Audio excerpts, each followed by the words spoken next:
చంద్రమౌళి గారికి ఇతర బీజేపీ నాయకులందరికీ నా హృదయపూర్వక వందనములు. నేను ఆల్రెడీ మెంబర్షిప్ చేసేసుకున్నాను. సాయి లోకేష్ కూడా మీకు చెప్పినట్టు నాకు చెప్పినాడు. నా లింక్కి పంపిమని నేను పంపిన నా మెంబర్షిప్ పూర్తి చేసుకున్నాను. సో ఇదేమంటే ఒకరు మెంబర్షిప్ పూర్తి చేసుకున్న తర్వాత 100 లింకులకు పంపిస్తే మీరు ఒక క్రియాశీలక యాక్టివ్ మెంబర్ అవుతారు భారతీయ జనతా పార్టీ.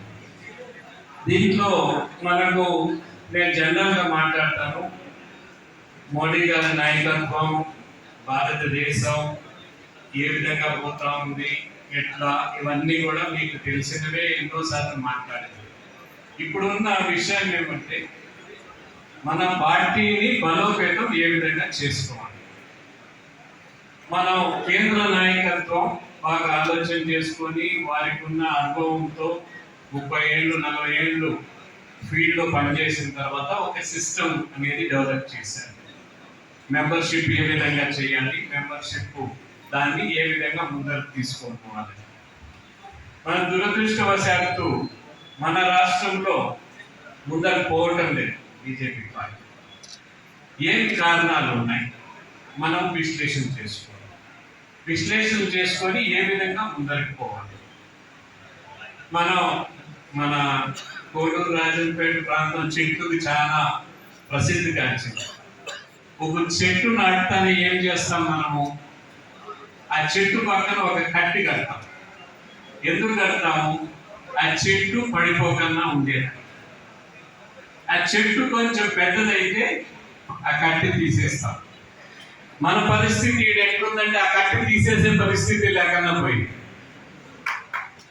మనం చెట్టు పెద్దది కావాలంటే మీరు క్రియాశీలకంగా మనం బలోపేతం కావాలి. మన ఏళ్ళు లోపలికి పోయి ఆ చెట్టు నిలుస్తుంది.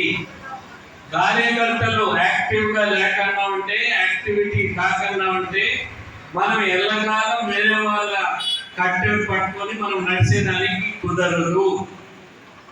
మీరు నిర్ణయం తీసుకోవాలి. కార్యకర్తలందరూ కూడా వేరే వాళ్ళ సపోర్ట్తో మనం నడుస్తామా, మనంతకు మనము ఎదిగి మన రాష్ట్ర ప్రభుత్వం బీజేపీ వచ్చే విధంగా చేస్తామా అనేది మీ అంతకు మీరు నిర్ణయం తీసుకోవాలి. దానికి క్రియాశీలక